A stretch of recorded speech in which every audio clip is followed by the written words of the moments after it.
Hello everyone, welcome to wifi studio seven e learning. आज के महत्वपूर्ण करंट अफेयर देखेंगे। 7 और 8 नवंबर के जितने भी महत्वपूर्ण करंट अफेयर हैं उसको इस वीडियो में कवर किया जाएगा। जो भी चैनल पर नए हैं चैनल को सब्सक्राइब कर दें, बेल आइकन को प्रेस कर दें और वीडियो को लास्ट तक जरूर देखें। पहला करंट अफेयर है, हाल ही में केंद्र सरकार ने किस हवाई अड्डे को प्रमुख हवाई अड्डे घोषित किया है? तो केंद्र सरकार ने श्रीनगर के हवाई अड्डे को प्रमुख हवाई अड्डे के रूप में घोषित किया है। तो ये कौन सा हवाई अड्डा है? श्रीनगर हवाई अड्डा।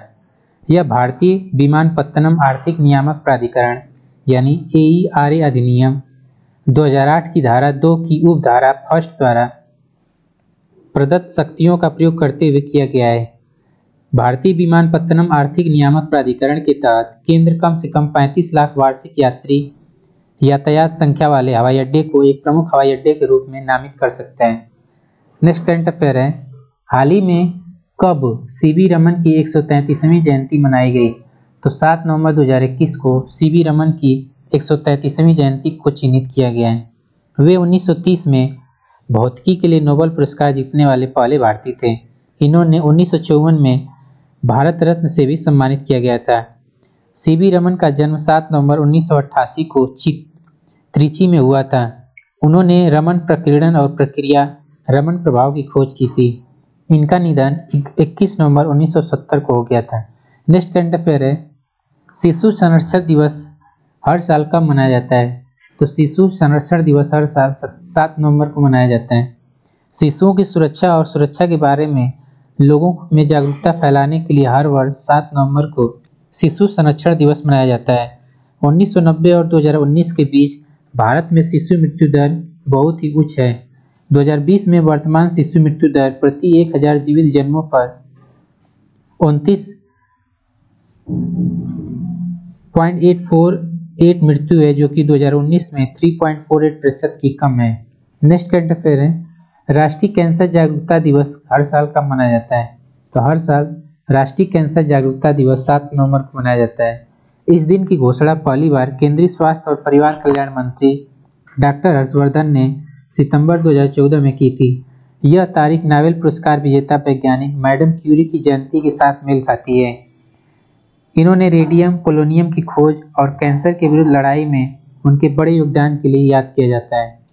नेक्स्ट है, पुस्तक द सेज विथ डुहान्स किसके द्वारा लिखी गई है?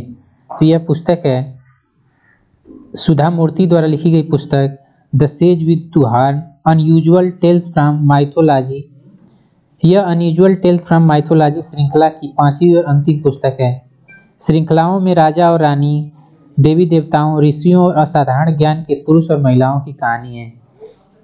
नेक्स्ट करंट अफेयर है, QS एशिया यूनिवर्सिटी रैंकिंग 2022 में सर्वश्रेष्ठ विश्वविद्यालय के रूप में कौन सा विश्वविद्यालय है? तो यह है सिंगापुर का राष्ट्रीय विश्वविद्यालय, जो कि चौथे साल भी लगातार सर्वश्रेष्ठ रैंकिंग के साथ QS एशिया यूनिवर्सिटी रैंकिंग में 2022 में पहला स्थान प्राप्त किया है।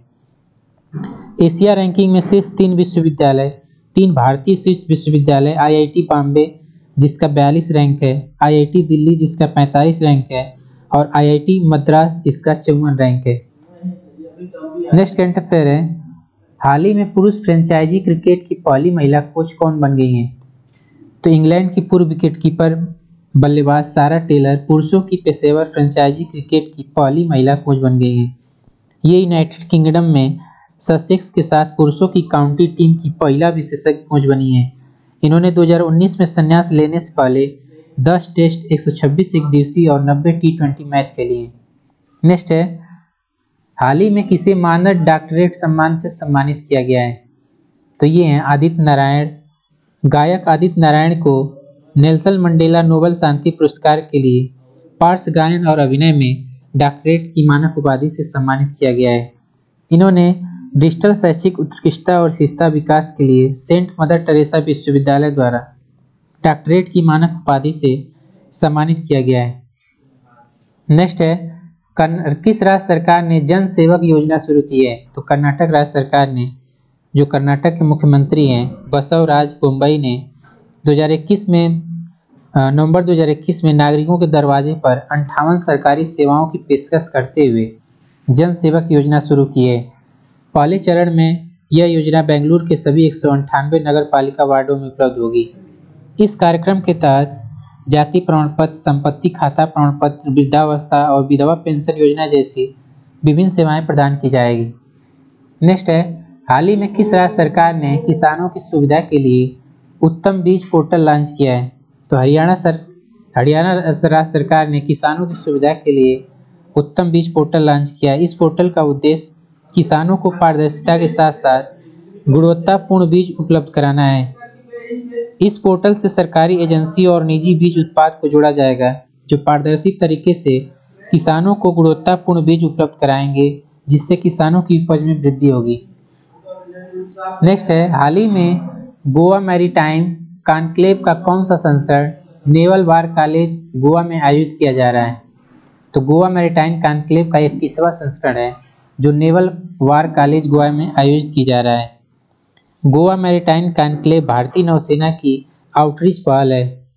गोवा मैरीटाइम कॉन्क्लेव 2021 की जो थीम है, maritime security and emerging non traditional threats, a case for proactive role for Indian ocean region navies. Next है, हाल ही में किसे अंतर्राष्ट्रीय न्यायालय के लिए जज चुना गया है? तो हिलरी चार्ल्सवर्थ को अंतर्राष्ट्रीय न्यायालय में,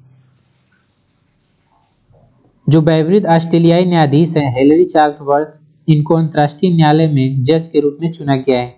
वे जेम्स काफर्ड की जगह लेंगी, जिनका मई 2021 में मृत्यु हो गई थी और 2014 से कोर्ट में थी। नेक्स्ट है, हाल ही में तंजानिया नार्गे राष्ट्रीय साहसिक पुरस्कार किन भारतीय सेना के 2 अधिकारियों को दिया गया है?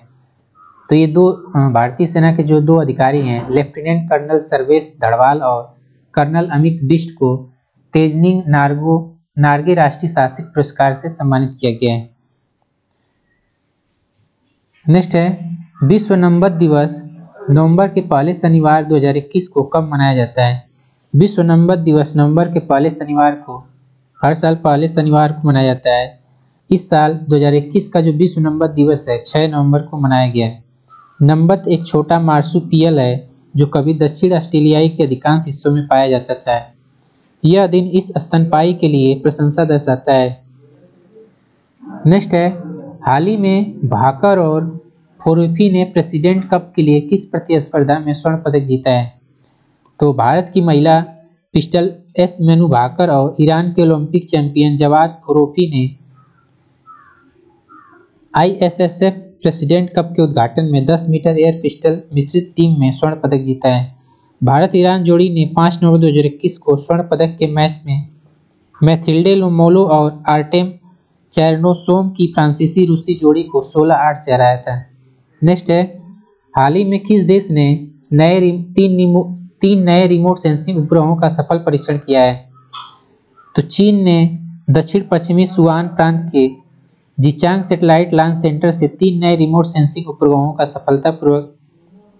सफलतापूर्वक लॉन्च किया है। याओगन 35 परिवार से संबंधित उपग्रहों को लॉन्ग मार्च 2D वाहक रॉकेट द्वारा लॉन्च किया गया और सफलतापूर्वक नियोजित कक्षा में प्रवेश किया।